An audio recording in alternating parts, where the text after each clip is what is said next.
13 noyabrda müsahibə mərhələsində verilən suallarla video izaha davam edirik. Birinci sual, sim uşaqlarla necə davranarsınız? Burada əsas məsələ müəllimin sağlamlıq imkanı məhdud olan uşaqla işlədiyi zaman səbir nümayiş elətdirməsidir, təmkinli olmasıdır. Yəni sizin psixoloji durumunuzu yoxlamaqdır. Yəni bu sualı verməkdə məqsəd və təbii ki, sim uşaqlarla işlədiyimiz zaman biz mütləq, yəni həssaslığı nəzərə almalıyıq. Sim uşaqlar bir növ inklüziv təhsillə bağlı olduqlarına görə ilk növbədə qrup otağını dəstəkləyici təşkil etməkdir. Bu uşaqlarla işlədiyimiz zaman sakit bir mühit yaratmaqdır. Onların sosial ehtiyaclarını dəstəkləməkdir. Uşağın psixoloji vəziyyətini gərginləşdirməməkdir. Qrup otağında bərabər imkanların yaradılması, diferensial təlimin təşkil olunması, materialların vizual şəkildə, audial şəkildə uşaqlara təqdim olunması və ya kinestetik imkanları dəstəkləməkdir. Qrup otağında güclü motivasiya yaratmaqdır ki, yəni uşaqlar arasında qrup otağında sim uşaqlar olarsa, onlar qətiyyən özlərini narahat, özgüvənsiz hiss etməsinlər. Hər bir uşağın öz tempi ilə işləməsinə, öz tempinə uyğun fəaliyyət göstərməsinə şərait yaratmaqdır və sim uşaqların mütləq valideynləri ilə əlaqə yaratmağı vurğulayarsınız ki, yəni işinizdə məsuliyyətlisiniz, davamlı olaraq valideynlə də əlaqə yaradıb, evdəki fəaliyyətlə də maraqlanırsınız. Hesablamanı uşaqlara necə öyrədərsiniz? Bu sualı əgər canlıya qoşulan müəllimlər olurdusa, çünki biz bir neçə gün ard-arda ödənişsiz YouTube-da müsahibə dərsləri keçdik ki, baxın, orada bu sualların hamısını cavablandırmışıq və məntiqi riyazi təfəkkürə aid hardasa elə bir 20-25 sual olar. Həmin o suallar içərisində hesablama bacarığı var idi. Hesablamanı uşağa necə öyrədərsiniz deyəndə də müəllimlər birinci növbədə mütləq məntiqi riyazi təfəkkür məşğələsini vurğulayırıq ki, yəni hesablama, məntiqi riyazi təfəkkür məşğələsində uşaqlara öyrədilən bir fəaliyyətdir və biz bunu qətiyyən yalnız bilik xatirinə uşaqlara öyrətmirik.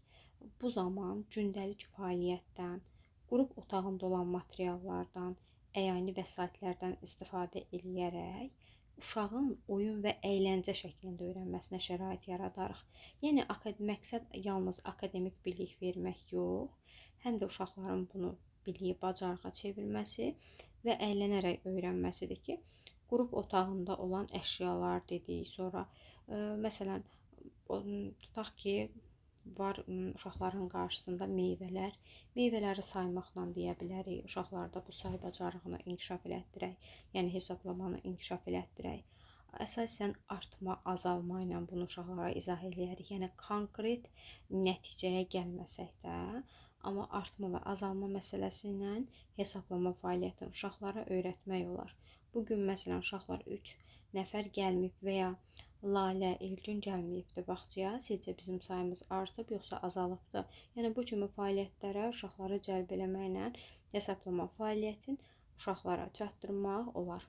Təlimin təşkilinə verilən tələblər hansıdır? İlk növbədə təlimin təşkili prinsiplərini vurğulamalıyıq ki, müəllimlər bildiyiniz kimi biz təlimin təşkili prinsiplərini didaktik prinsiplərlə bərabər keçirdik və didaktik təlimin təşkili prinsipləri şəxsiyyət yönümlülüyü idi, nəticə yönümlülüyü idi, əyanilik idi, əməkdaşlıq idi, sonra idraki fəallıq idi, diferensiallıq idi və indi deyir ki, buna verilən tələblər. Tələb də nədir? Məsələn, əyani materialların təşkil olunması ilə əyanilik prinsipində uşağın idraki fəallığının idrakının inkişaf elətdirilməsi, bu da elə idraki fəallıq da özünü göstərirdi. Sosial bacarığı dəstəkləmə, bu elə indi dediyimiz əməkdaşlıq prinsipində özünü göstərirdi. Planlaşdırılmış olması, ardıcıl olması, bu elə nəticə yönümlülükdə özünü göstərirdi. Yəni bunları vurğulaya bilərik. Elə bir ki, bayaq saydığımız 6 prinsipin adında elə onlara verilən tələblər əks olunubdur. Sizcə uşaq bağçaya gəlmirsə, bunun səbəbi nədir? Uşağın ümumiyyətlə bağçaya gəlməmə səbəbi müxtəlif ola bilər. Bəzən valideynlər uşaqları cəza şəklində cəzalandırmaq üçün deyirlər ki, məsələn, sən bu gün xoşagəlməz bir iş eləmisən, səni mən bağçaya göndərəcəm və ya sən bir də belə davransan, mən səni bağçaya göndərəcəm. Yəni bağçanı cəza üsulu kimi uşaqlara təqdim edirlər. Bir səbəb bu ola bilər ki, bu səbəbdən dolayı uşaq bağçaya gəlmək istəməsin və ya adaptasiya çətinliyi yaşaya bilər. Bəzi uşaqlar ümumiyyətlə bir mühitdən başqa bir mühitə keçəndə tez uyğunlaşa bilmirlər. Ona görə də bağça onlar üçün yorucu gələ bilər. Uşağın sağlamlıq problemi ola bilər ki, bu da onun bağçaya gəlməsinə əngəl yarada bilər və ya valideyndən ayrılıq qorxusu ola bilər ki, heç cürə valideynindən ayrı qalmır, ona görə də bağçaya getmək istəmir. Yəni bunun səbəbləri müxtəlif ola bilər ki, əgər uşaq bağçaya gəlməkdə çətinlik yaşayırsa, biz onun bağçaya uyğunlaşması, adaptasiya olunması üçün müsbət yöndə əlimizdən gələni etməliyik. Valideynin dəstəyindən, köməyindən istifadə etməliyik. Məsələn, sevimli oyuncağı ilə bağçaya gəlməsinə şərait yarada bilərik. Bağçanın xoşa gələn bir yer olduğunu ona göstərmək üçün oyunlar təklif edə bilərik və s. İşlədiyiniz bağçada yaxşı və müsbət tərəflər. Məsəl üçün, işlədiyim bağça, məsələn, vurğulaya bilərsiniz ki, bağçada işləməyi ona görə istəyirəm ki, bunun mənim üçün yaxşı, müsbət tərəfi mənim sosiallaşmağım olacaq, komanda ilə əməkdaşlıq etməyimdir. Sonra bağçanın təhlükəsiz bir yer olması, sonra səliqəli bir mühitin təşkil olunması, uşaqlarla bir yerdə olmaq, yəni bu kimi məsələləri vurğulamaq olar. İş yoldaşlarınızın hansısa səhvi sizə problem yaradarmı? Ümumiyyətlə biz həmkar yoldaşlarımızın bəzən ola bilsin ki, yanlış addımlarını görə bilərik.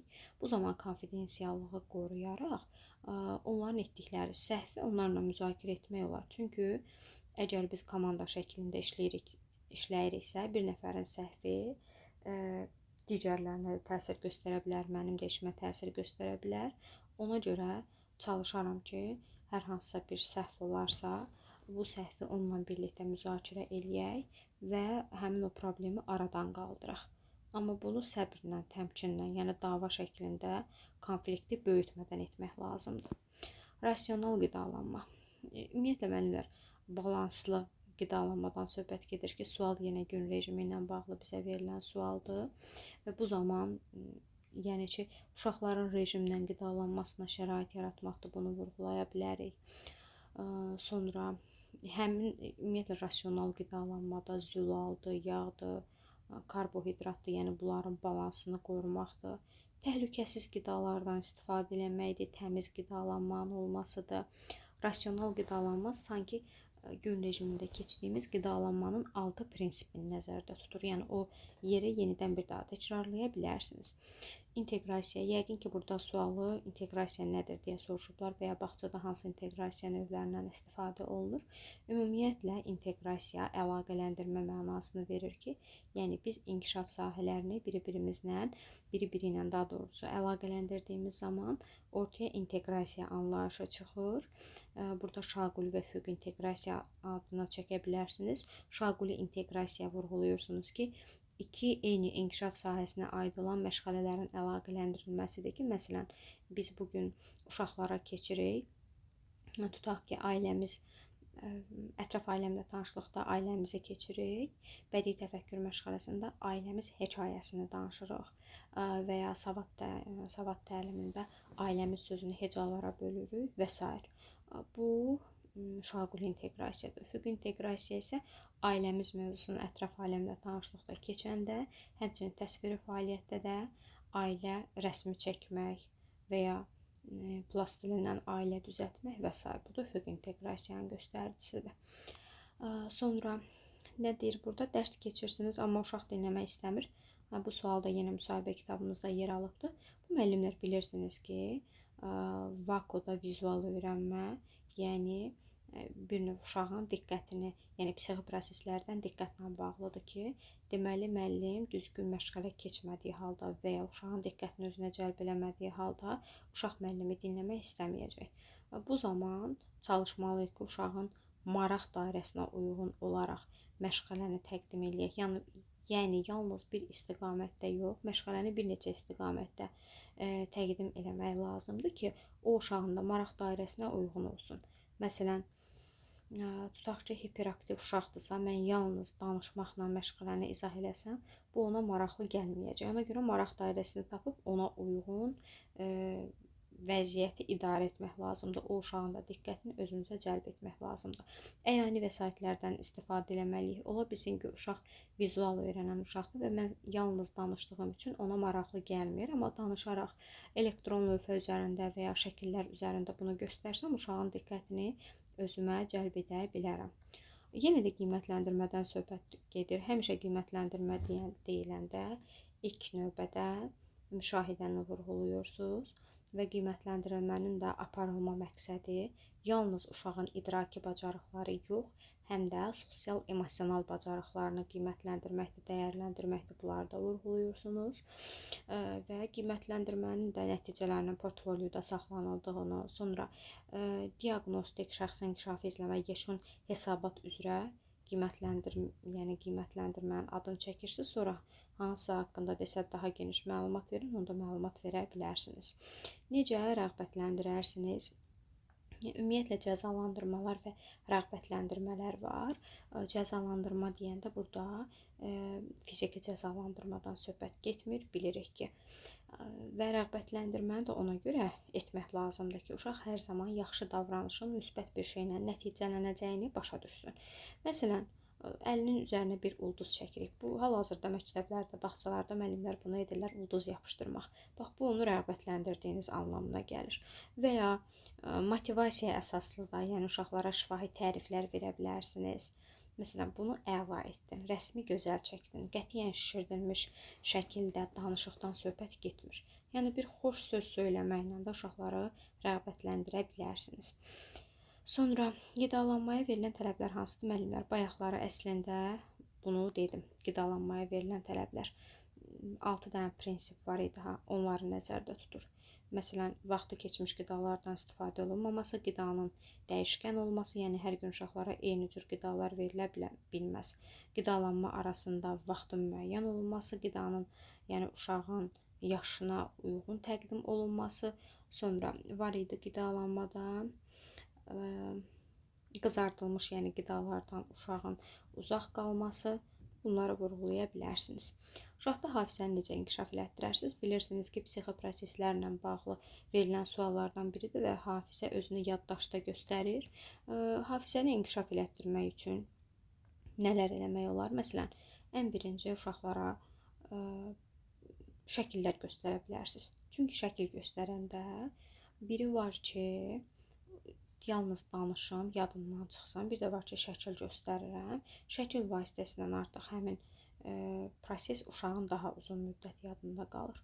Və ya hafizəni inkişaf elətdirmək üçün uşağın harda zəifliyi varsa, o hissələri təkrar-təkrar ona etdirərəm. Məsələn, oyundursa, oyun vasitəsilə etdirməyə çalışaram və ya təkrar-təkrar danışaram ki, həmin proses uşağın uzun müddətli hafizəsinə keçmiş olsun. Yəni, bundan inkişaf elətdirmək olar. Məntiqi riyazi ilə fiziki inkişafı inteqrasiya et.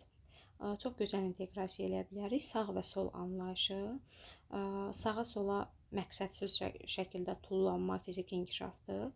Deyə bilərsiniz ki, 4-5 yaş qrupunda sağ və sol anlayışını keçərkən məntiqi riyazi ilə fiziki inkişafı əlaqələndirərəm. Çünki sağı solu tanımaq, məqsəd yönlü sağa sola dönmək məntiqi riyazidir, amma hoppanma, düşmə riyaziyyatdır. Sağa sola hoppanıb düşmə. Başqa əlaqə qura bilərik. Məsələn, deyə bilərsiniz ki, müəllim məntiqi riyaziyyat ümumiyyətlə uşaqlara deyək ki, fiziki mədəniyyət məşğələsi keçir və deyir ki, hoppanmaqla bağlıdır. Uşağa deyir ki, 4 dəfə yerində hoppan. 4 dəfə məsələsi birbaşa riyaziyyatla əlaqəlidir. Və ya məntiqi riyazi təfəkkür məşğələsində kinestetik uşağa deyir ki, 5 addım irəli get. Yenə də məntiqi riyazidə olur və fiziki inkişafa inteqrasiya eləyir. Yəni, bu üfüq inteqrasiyadan söhbət gedir. Sonra başqa nə deyə bilərik? Başqa da yəni bir şeylər deyə bilərsiniz müəllimlər. Məsələn, tutaq ki, rəngli bir halqalar verirsiniz. Deyirsiniz ki, ölçüsünə görə bunu düz. Burada həm sıralama anlayışı olacaq, həm də kiçik motorikanın inkişafı. Tərbiyəçinin bacarıqları. Müəllimlər, tərbiyəçinin bacarıqları deyəndə, məsələn, burada tərbiyəçinin peşə bacarıqlarını da vurğulaya bilərsiniz ki, qnostik bacarığıdır, konstruktiv bacarığıdır, kommunikativ bacarığıdır, təşkilatçılıq bacarıqlarının olmasıdır. Yəni bunların da hər biri haqqında qısa bir cümlə məlumat verə bilərsiniz ki, məsələn, tərbiyəçinin qnostik bacarığı onun idraki səviyyəsinə inkişaf etdirməklə, daima yeniliyə açıq olmaq, hər zaman öyrənmə mövqeyində olması, xarici ədəbiyyatları araşdırmaq, özünü inkişaf etdirmək, yəni bu məsələlər üzərində danışa bilərsiniz. Eynən digərlərində vurğulamaq olar. Bizə təqdim olunan suallar bu qədər idi. Ümid edirəm ki, video sizlər üçün faydalı oldu. Videonu müəllimlər bəyənməyi, paylaşmağı və əgər təklifləriniz varsa yorum hissəsinə yazmağı unutmayın.